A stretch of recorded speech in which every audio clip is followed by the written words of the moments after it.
내 눈 주의 영광을 보래. 할렐루야.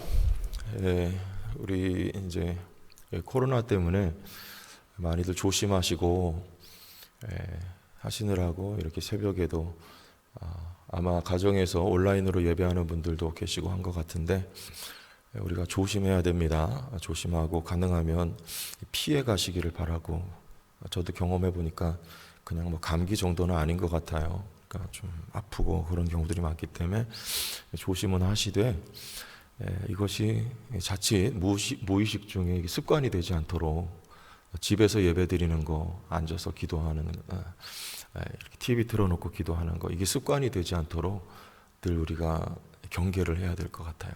나도 모르게 무의식 중에 이게 그냥 자연스럽게 지금 돌아가는 거 보면 그렇게 되는 것 같아서, 가능하면 조심은 하시되 그렇게 되지 않도록 해달라는 부탁의 말씀 먼저 드리겠습니다.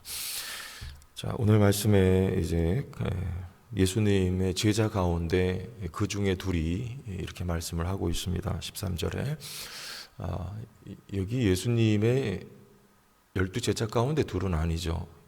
나오는 이름을 보니까 글로바라고 했습니다. 예수님 제자 무리가 보통 세 그룹 정도로 나눌 수가 있습니다. 첫째는 수제자가 있죠. 베드로, 야고보, 요한. 요 수제자는 항상 예수님 지근거리에서 어디를 가든 주님을 따라다녔던 제자들. 그리고 두 번째 그룹이 12명을 포함합니다. 12명이 이 수제자 다음 선에 있었고, 그리고 12명 바깥에 또 그 외에 제자들이 있었어요. 성경에 그들을 많이 언급하지 않고 있을 뿐입니다. 우리 사도행전 1장을 보면 거기 마가다락방에 모인 제자의 수가 약 몇 명이라고 그랬습니까? 120명이라고 나와 있죠. 이처럼 제자의 그룹은 그렇게 우리가 분류를 할 수가 있는데, 오늘 이 두 명은 아마도 그 세 번째 분류에 속한 두 사람이 아닌가 이렇게 여겨집니다. 이들이 14절 보니까 모든 된 일을 서로 이야기하면서 지금 엠마오라고 하는 마을로 가고 있어요. 모든 된 일은 무엇입니까? 예수님이 우리가 기대한 것과 달리 붙잡혀 십자가에 못 박혀 돌아가셨다. 여기에 대한 실망과 낙심 그리고 슬픔, 이것을 서로 이야기하는 거죠. 우리 19절과 20절에 대한 해석입니다. 이게 안 되는 거예요. 19절, 이르시되 무슨 일이냐 이르되 주님이 물어요. 나사렛 예수의 일이니. 나사렛 예수의 일을 지금 엠마오 마을로 내려가면서 서로 이야기를 하고 있는 중입니다. 그는 하나님과 모든 백성 앞에서 말과 일에 능하신 선지자이거늘. 20절, 우리 대제사장들과 관리들이 사형 판결에 넘겨주어 십자가에 못 박았느니라. 자, 이 일이 무슨 일이냐 도대체.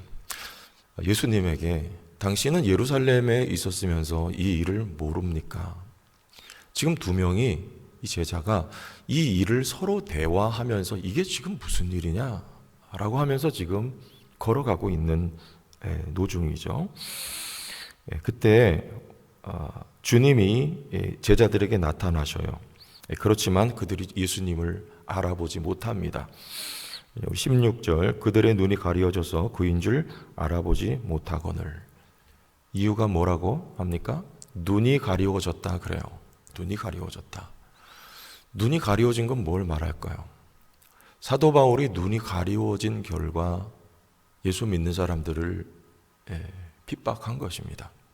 사도행전 9장 말씀에 보면 눈에 비늘 같은 것이 벗겨져서 다시 본다 이렇게 말씀을 하죠. 왜 예수 믿는 자들을 핍박했습니까? 바울이 말씀을 얼마나 잘 알았습니까? 가말리엘 문화에 공부한 사람으로 구약 성경에 정통한 사람이 바울입니다. 바울은 하나님의 말씀이 무엇을 의미하는 것인지 정확히 몰랐던 거예요. 그걸 눈이 가려졌다고 하는 겁니다. 하나님의 말씀을 모르면 예수님이 눈앞에 나타나셔도 그분이 주님인지 알아보지를 못해요. 눈이 가려졌다 이렇게 말하는 것이죠. 자, 그래서 눈이 가리워지니까 이 역사가 해석이 안 됩니다. 슬픈 일이에요, 이게. 제자들이 한결같이 기대했습니다. 저분이 우리의 메시아로 이 나라에 좋은 일을 이루실 것이다 라고 제자들이 주님을 따랐으나 여지없이 기대에 빗나가고 어긋나도록 주님은 아무 힘없고 맥없이 잡혀 돌아가셨을 때 제자들의 낙심과 실망이 얼마나 컸겠습니까? 그래서 제자들이 슬픈 빛을 띈 것입니다. 눈이 가리워져서 17절 예수께서 이르시되 너희가 길 가면서 서로 주고받고 하는 이야기가 무엇이냐 하시니 두 사람이 슬픈 빛을 띠고 머물러 섰다. 슬픈 빛을 띠고. 왜 슬퍼요? 해석이 안 되는 거예요. 말씀의 의미가 뭔지 모르는 겁니다.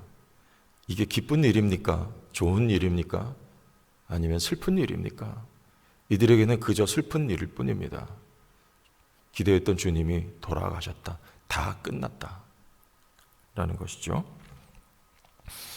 우리 쭉 건너가서 우리 25절. 그래서 주님이 이렇게 말씀하세요. 주님의 지적은 말씀입니다. 이르시되 25절 미련하고 선지자들이 말한 모든 것을 마음에 더디 믿는 자들이요. 뭘 더디 믿어요? 말씀을 더디 믿는 자들이요.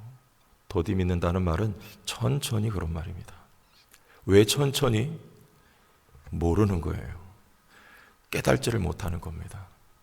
알면 확 믿을 텐데 잘 모르니까 천천히 더디게 가는 거예요.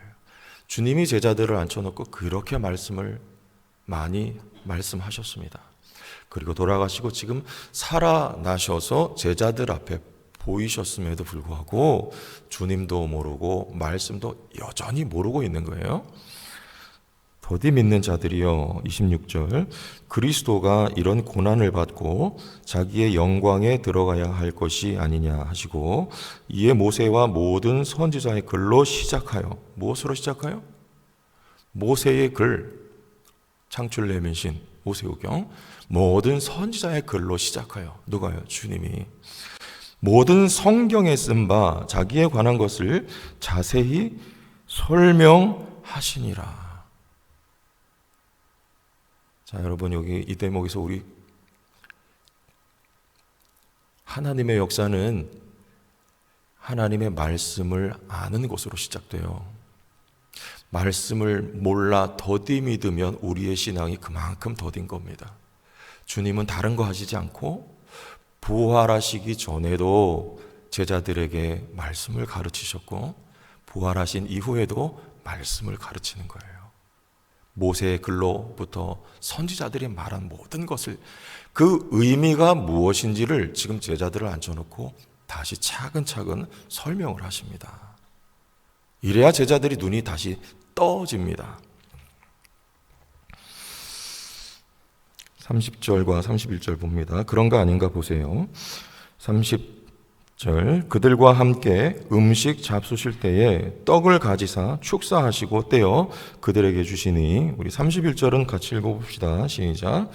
그들의 눈이 밝아져 그인 줄 알아보더니 예수는 그들에게 보이지 아니하시는지라. 자, 언제 눈이 밝아집니까? 말씀을 가르쳤습니다. 그리고 떡을 떼어줍니다. 왜 떡을 떼어주셨는데 눈이 밝아졌어요? 주님의 말씀이 기억난 겁니다. 제자들을 앉혀놓고 떡을 떼시면서 영원히 기억하라고 말씀하신 그 주님의 말씀이 생각나고 기억나서 주님인 줄 이들이 알아보게 된 역사. 하나님의 말씀을 모르면 눈이 가리워지는 것이고 하나님의 말씀이 깨달아지면 눈이 열리는 겁니다. 주님을 보게 되고 이 일어난 역사가 해석이 되고 말씀이 깨달아지기 전에는 얼굴에 수심이 가득하고 슬픈 빛이 띄었으나 말씀을 깨닫고 나면 기쁨을 얻게 되는 거예요. 성령은 말씀과 함께 일하십니다. 말씀과 함께 역사하세요. 여러분 성령의 역사를 다른 곳에서 찾지 마세요. 구하지 마세요. 몸 부들부들 떨리는 거, 뭐 눈에 환상이 보이는 거, 여기 보세요. 주님이 그렇게 하시지를 않으셨어요. 그저 말씀을 설명해 천천히 말씀을 풀어주실 때 우리의 가슴이 뜨겁지 아니하더냐. 이게 성령의 역사입니다. 하나님의 말씀이 우리에게 깨달아질 때 그 말씀과 함께 말씀을 통해서 성령이 역사하셔서 우리의 심령조차 뜨겁게 될 수 있는 것, 하나님의 말씀의 능력이며 역사인 것입니다. 32절 읽어봐요. 그들이 서로 말하되 길에서 우리에게 말씀하시고 우리에게 성경을 풀어주실 때에 우리 속에서 마음이 뜨겁지 아니하더냐. 이 역사죠. 그래서 설교도 저의 설교관은 그래요. 좋은 설교는 잡다한 얘기 많이 하는 거 말고 말씀을 풀어주는 게 제일 좋은 것 같아요. 오늘 성경처럼 말씀을 풀어주실 때 우리의 심령이 뜨겁지 아니하더냐. 뭐 예화도 필요하지만 보조적인 수단이고, 말씀을 풀어주는 것, 이게 우리 성도들의 영혼을 살찌우는 거 아닌가, 저는 개인적으로 그런 생각을 가지고 있습니다. 자, 베드로가 언제 회개합니까? 닭소리 울을 때 그 닭소리 듣고 회개했을까요? 근데 성경 자세히 보세요. 그게 아니고 말씀이 생각나서 통곡을 해요. 말씀이 생각날 때 주님을 알아보게 되고 회개도 하게 되고 가슴이 뜨거워지고 여러분의 삶이, 인생이 말씀으로 해석되는 거예요. 지금 내가 갖고 있는 이 삶이, 이 역사가 뭐냐? 왜 이렇게 어둡냐? 왜 이렇게 힘드냐? 말씀을 알지 못할 때는 얼굴에 수심이 가득할 수밖에 없는 것입니다. 그러나 말씀을 알고 말씀이 가르친 바 우리의 신앙 여정을 우리가 깨닫게 되면 눈이 열려지는 거예요. 이전과 다르게 반응하게 되는 거예요.